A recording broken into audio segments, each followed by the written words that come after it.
ಒಂದಿನ ಯಾರಿಗೂ ಸಿಗದೇ ಇರೋ ಅಪರೂಪದ ಅವಕಾಶ ನಂಗೆ ಸಿಕ್ತು. ಆ ಒಂದು ದಿನ ನನ್ನ ಬದುಕನ್ನು ನನಗೆ ಬೇಕಾದಂಗೆ ಕಿತ್ಕೊಂಡೆ.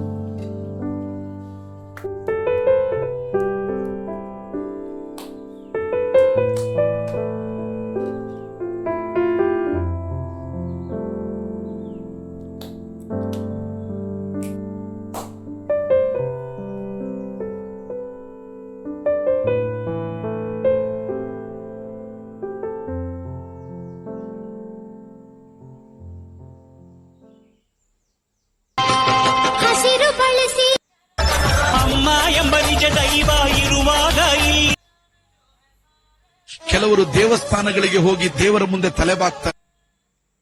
ಕೆಲವರಿಗಿಲ್ಲಿ ನಿನ್ನ ಪರಿಸ್ಥಿತಿ ಆಗ್ಲಿ, ನಿನ್ನ ಮನಸ್ಥಿತಿ ಆಗ್ಲಿ, ನಿನ್ನ ಗುಣ ಏನಂತ ಆಗ್ಲಿ ತುಂಬಾ ಚೆನ್ನಾಗಿ ಗೊತ್ತಿರುತ್ತೆ. ಆದ್ರೂ ಕೂಡ ನಿನ್ ಬಗ್ಗೆ ತಪ್ಪಾಗಿ ಮಾತಾಡೋದನ್ನು ಕೂಡ ಬಿಡೋದಿಲ್ಲ. ಮೇಲೆ ನಮ್ಮಿಂದ ಏನು ಬೇಕು ಗೊತ್ತು.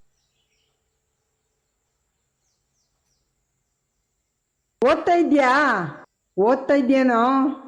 ಕೇಳಿಸ್ತಿದ್ಯಾ? ಹೌದಮ್ಮ.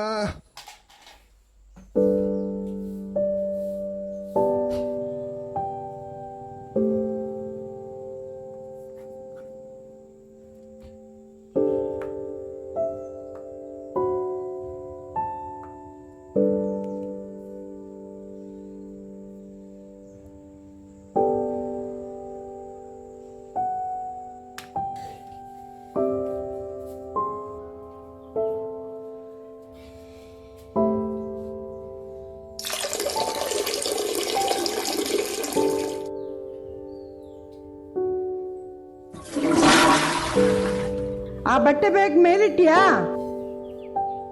ಬಾ, ಕಾಫಿ ಕುಡಿ. ಆಯ್ತಮ್ಮ, ಬಂದೆ.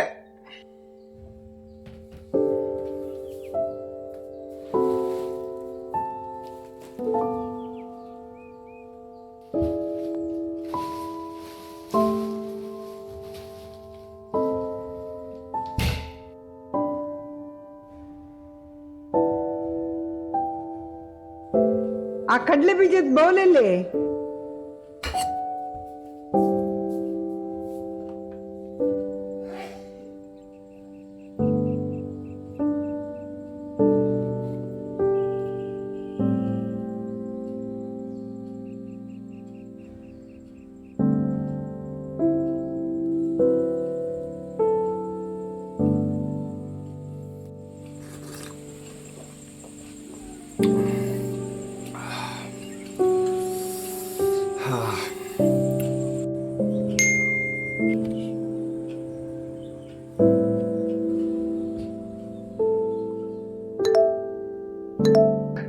ನೀನ್ ಸೂರುತ್ತಾರೆ, ನಾನ್ ಮೈಕಲ್ ಜಾಕ್ಸನ್.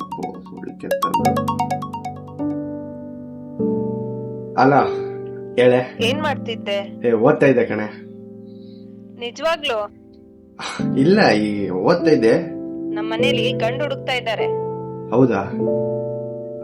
ಏನಾಗಲ್ಲ ಬಿಡು, ಹೆಂಗೊಂದ್ ಹೇಳಿ ಮ್ಯಾನೇಜ್ ಮಾಡು.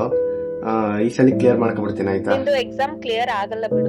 ಏನ ಹಿಂಗ್ ಮಾತಾಡ್ತಿದ್ಯಾ? ಕ್ಲಿಯರ್ ಮಾಡಲ್ಲ ಅಂದ್ರೆ ಏನರ್ಥ? 2ನೇ ಸಲ ಆಗ್ಲ 3ನೇ ಸಲ ಕ್ಲಿಯರ್ ಮಾಡ್ತೀನಿ. ಅಯ್ಯೋ, ಒಳ್ಳೆ ಕತೆ ಆಯ್ತಲ್ಲ. ನಿನಗೆ ಅಷ್ಟು ಆತರ ಇದ್ರೆ ನಿಮ್ಮ ಅಪ್ಪ ತೋರ್ಸ್ತಾನ ಹುಡ್ಗನ್ ಮದ್ವೆ ಆಗು. ನೀನ್ ನನಗಾಗಲ್ಲ ಹಿಂಗೆಲ್ಲ ಹೇಳಕ್ ಹೋಗ್ಬೇಡ. ನನಗೆ ನೀನ್ ಒಬ್ಳೇ ಅಲ್ಲ, 1000 ಜನ ಅವ್ರೆ ನನಗೆ. ಫೋನ್ ಇಡು ಫಸ್ಟ್. ಅಯ್ಯೋ, ನೀನೇ ಬ್ರೇಕಪ್ ಅಂದ್ಮೇಲೆ ನಂದಿನ್ನೇನು ಬ್ರೇಕಪ್? ಹೋಗೆ, ಇದಕ್ಕೊಂದ್ ಕಾರಣ ಬೇಕು ನೀವು ಹುಡುಗಿರ್ಗೆಲ್ಲ ಅಲ್ವಾ ಬ್ರೇಕಪ್ ಹೇಳಕ್ಕೆ. ಸಾಕು, ನನಗೂ ಬೇಡ ಬ್ರೇಕಪ್.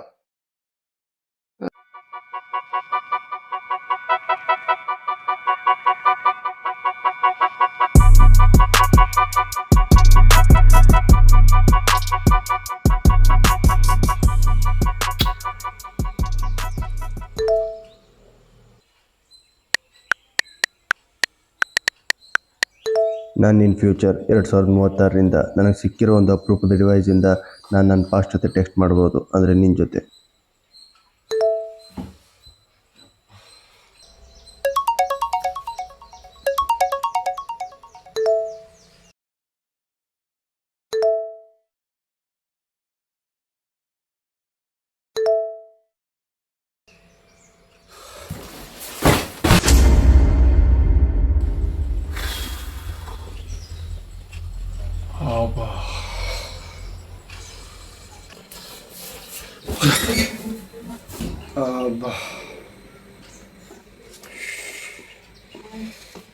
ನನ್ನ ಕುತ್ಕೆಲಿದ್ದ ಗಾಯದ ಕಲೆ ವಾಸಿ ಆಯಿತು.